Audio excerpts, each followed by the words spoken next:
హైదరాబాద్ శిల్పారామంలో సంక్రాంతి సంబరాలు చివరి రోజు వైభవంగా జరిగాయి. కళాకారులు విన్యాసాలు సందర్శకుల్ని కట్టిపడేశాయి. శిల్పారామంలో ఉత్సవాలు చూస్తుంటే అచ్చం పల్లె వాతావరణం గుర్తు వస్తుందని సందర్శకులు అంటున్నారు. దీనిపై మరింత సమాచారాన్ని మా ప్రతినిధి స్వీటీ అందిస్తారు.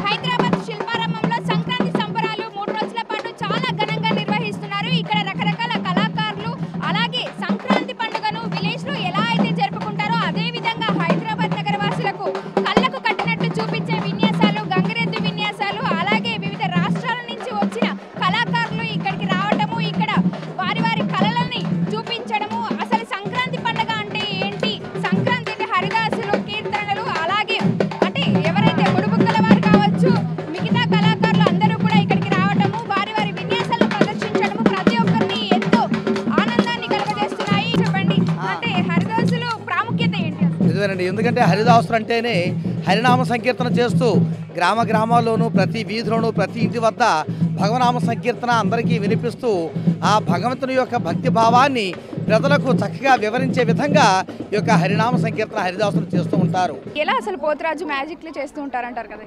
పరమేశ్వరుడు స్తుతించేటటువంటి జంగమదేవరులు వాళ్ళు కూడా వచ్చారు. ఇప్పుడు నేను వేసింది ఏమిటి, దేవరుడు అంటే అమ్మవారు స్తుతిస్తాడు.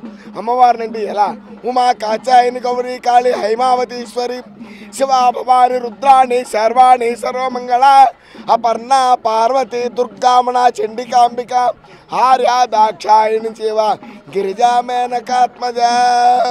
ఏమిటండి ఇది? కొబ్బరికాయ ఆగమన చోట ఆగుతుంది. ఓహో, ఆగుతుంటే ఆగుతుంది. అవును. దిగమంటే దిగుతుంది. అవును. బంద్ అంటే బంద్ అవుతుంది. అవును. ఆహా, గురువు గారు నీకేం కావాలి? ఒకసారి ఈ కొబ్బరికాయని ఇలా పైన ఆపండి. ఆపాలి.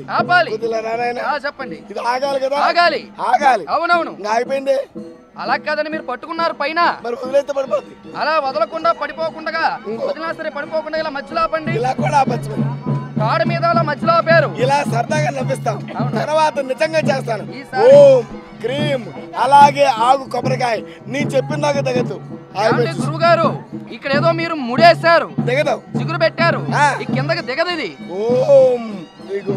ఆహా, దిగు. ఓహో, దిగు. ఆహా, దిగు. దిగు.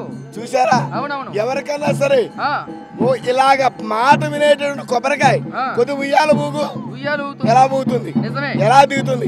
ఈ ఆశ్చర్యాన్ని జనానికి అనిపించి వాళ్ళు ఆనందించిన తర్వాత ఈ పండగల్లో పల్లెల్లో పండిన పంటని కొంత ధాన్యాన్ని ఇచ్చేవారు, అలాగే బట్టలు ఇచ్చేవారు, సంతోషంగా ఉండేవాళ్ళు.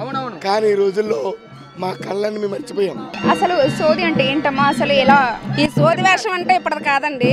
తిరుమల తిరుపతి వెంకటేశ్వర స్వామి వారు పద్మావతి దేవి మనసులో మాట తెలుసుకోవడానికి ఒక కర్ర చేతబట్టి కొప్పును ముడికట్టి సంకలో బుట్టను పెట్టుకొని సోదో ఎమ్మంటూ సోది అని చెప్పి పద్మావతి దేవి వద్దకు వచ్చి ఆమె మనసులో మాట తెలుసుకొని ఈ సోది చెబుతారన్నమాట. అప్పుడు వారికి వివాహం అయింది. ఊర్లలో బుడుబుక్కల వారంటే చాలా చెప్పినట్టు జరుగుతుంది. నిజమేనా? అసలు ఒకప్పుడు అలా ఉండేదా, ఎలా ఉంది? అసలు బుడుబుక్కల వారంటే ఆనాడు శ్రీ మహావిష్ణువు కూడా డంభకాసురుడిని రాక్షసుడిని చంపి అతడి చర్మాన్ని డమురకంగా చేసుకుని వాయించి దేవతలందరూ సంతోషపరిచాడు. ఎలా అయితే సంక్రాంతి జరుపుకుంటారో అదే విధంగా ఇక్కడ కూడా చూసి చాలా ఎంజాయ్ చేస్తున్నామని చెప్తున్నారు. ఈ రోజు చివరి రోజు కావడంతో ఈ 3 రోజుల పాటు ఇక్కడ ఇలాంటి విన్యాసాలు, అలాగే వివిధ రాష్ట్రాల నుంచి వచ్చిన కళాకారులు వేసిన వేషధారులను చూసి ఇక్కడ ఉన్న ప్రజలందరూ కూడా, హైదరాబాద్ నగరవాసులందరూ కూడా చాలా ఎంజాయ్ చేశారు. కెమెరా పర్సన్ రవితో స్వీటీ, హెచ్ఎం టీవీ.